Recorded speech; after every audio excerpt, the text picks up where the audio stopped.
Praise lord મારા ભાઈઓ અને બહેનો, આજનો સુંદર દિવસ પ્રભુએ પૂરો પાડ્યો છે. માટે પ્રભુ ઈસુ ખ્રિસ્તનો આપણે આભાર માનીએ. અને વર્ષા ઋતુની સિઝન ચાલુ રહી છે, વરસાદ વરસી રહ્યો છે, ત્યારે પ્રભુએ મને 3 વચનો પૂરા પાડ્યા છે. 3 વચનો હું તમારા આગળ બોલી બતાવું છું. પહેલું વચન, પુનઃ નિયમ 28:12.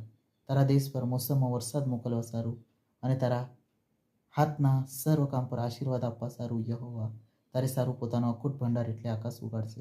અને તું ઘણી દેશ જાતિઓને ઉછીનું આપશે, પણ તું ઉછીનું લેશે નહીં. પુનઃ નિયમ 28:12. યસ, આમીન.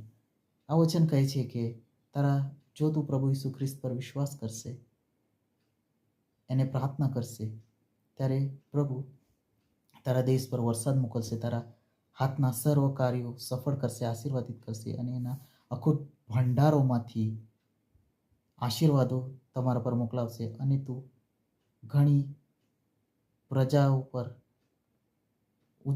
પ્રજાઓને ઉછીનું આપશે, પણ એમના પાસે ઉછીનું લેશે નહીં. બીજું વચન કહે છે કે હું તેઓને તથા મારા ડુંગરોની આસપાસ સ્થળોને આશીર્વાદ રૂપ કરીશ. હું વર્ષા ઋતુમાં વરસાદ વરસાવીશ, આશીર્વાદના ઝાપટા આપશે. હજકેલ 34:26. વચન કહે છે કે હું તેઓને તથા મારા ડુંગરોની આસપાસના સ્થળોને આશીર્વાદિત કરું. પ્રભુ કહે છે કે તમારા ડુંગરો, ખેતરોની આસપાસ તે આશીર્વાદ કરશે અને વર્ષા ઋતુમાં વરસાદ વરસાવશે અને આશીર્વાદના ઝાપટાઓ આવશે અને તમારા ખેતરો આશીર્વાદિત અને ફળદ્રુપ કરશે. ત્રીજું વચન કહે છે કે તે ભૂમિ પર વરસાદ મોકલે છે અને ખેતરમાં પાણી પહોંચાડે છે.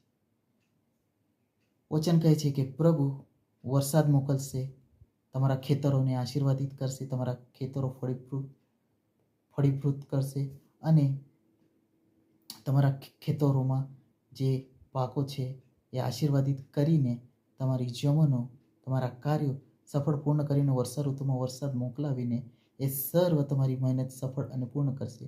જો તમે એમના પર વિશ્વાસ કરતા હોય, પ્રાર્થના કરતા હોય, તો પ્રભુ આ સર્વ શક્ય કરશે તમારા જીવનોમાં.